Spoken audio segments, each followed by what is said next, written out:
దేవుని బిడ్డలారా, ఈ దినము మత్తయి సువార్త 2వ అధ్యాయం 9 నుండి 11 వచనాలు ధ్యానిద్దాం. వారు రాజు మాట విని బయలుదేరి పోచుండగా, ఇదిగో తూర్పు దేశమున వారు చూచిన నక్షత్రం ఆ శిశువు ఉండిన చోటికి మీదుగా వచ్చి నిలుచు వరకు వారికి ముందుగా నడిచెను. వారు ఆ నక్షత్రమును చూచి అత్యానందభరితులై ఇంటిలోనికి వచ్చి తల్లి అయిన మరియను ఆ శిశువును చూచి సాగిలపడి ఆయనను పూజించి తమ పెట్టెలు విప్పి బంగారం సాంబ్రాణి బోలమును కానుకలుగా ఆయనకు సమర్పించరి. దేవునికి మహిమ కలుగును గాక. దేవుని బిడ్డలారా, మరి జ్ఞానులు ఎప్పుడైతే ఆ నక్షత్రమును వారు చూచినరో, ఆ నక్షత్రము వారిని శిశువు ఉండిన చోటికి నడిపించెను అని వాక్యము సెలవిస్తూ ఉంది.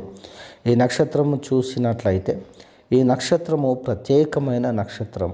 ఇది దేవుడు ప్రత్యేకముగా ఆ దినము మరి యేసు ప్రభు నిమిత్తమై సృష్టించిన నక్షత్రముగా, ప్రత్యేకముగా చేసిన నక్షత్రముగా, దేవుని నక్షత్రముగా మనం చూడవచ్చు. ఈ నక్షత్రము నడిపించే నక్షత్రముగా మనం చూస్తూ ఉన్నాం. ఈ నక్షత్రము ప్రయాణము చేసే నక్షత్రం. ఈ నక్షత్రము జ్ఞానులను నడిపిస్తూ ఉన్నది. దేవుని బిడ్డలారా, ఆ నక్షత్రమును చూచి వారు అత్యానందభరితులై తల్లి అయిన మరియను ఆ శిశువును వారు చూసి సాగిలపడి నమస్కారం చేసి వారి యేసయ్యను ఆరాధించి కానుకలు సమర్పించిరి అని వాక్యంలో మనం చూస్తూ ఉన్నాం. ఈ నక్షత్రమును ధ్యానించినట్లయితే దేవుని బిడ్డలారా, యేసు ప్రభు దగ్గరికి జ్ఞానులను నడిపించినట్టుగా మనం చూస్తూ ఉన్నాం. ఈ దినము దేవుడు ఏం కోరుకుంటూ ఉన్నాడు? ఆ నక్షత్రం వలె నీవు నేను ఉండాలని కోరుకుంటూ ఉన్నాడు.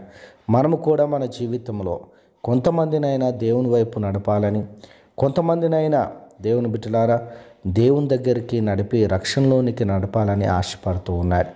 మరి నీవు నడిపిస్తున్నావా?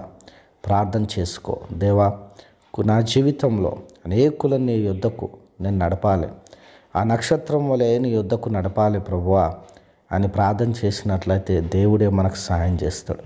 బైబిల్ అంటుంది, ఎందరైతే అనేకులను ఆయన వైపు త్రిప్పుదురో వారు నక్షత్రం వలె మరి ప్రకాశించదరని వాక్యం సెలవుస్తుంది. కాబట్టి ఆ నక్షత్రము నువ్వు కావాలని, నేను కావాలని దేవుడు కోరుకుంటూ ఉన్నాడు. అటు కృప దేవుడు మనకు అనుగ్రహించునుగాక. ఆమేన్.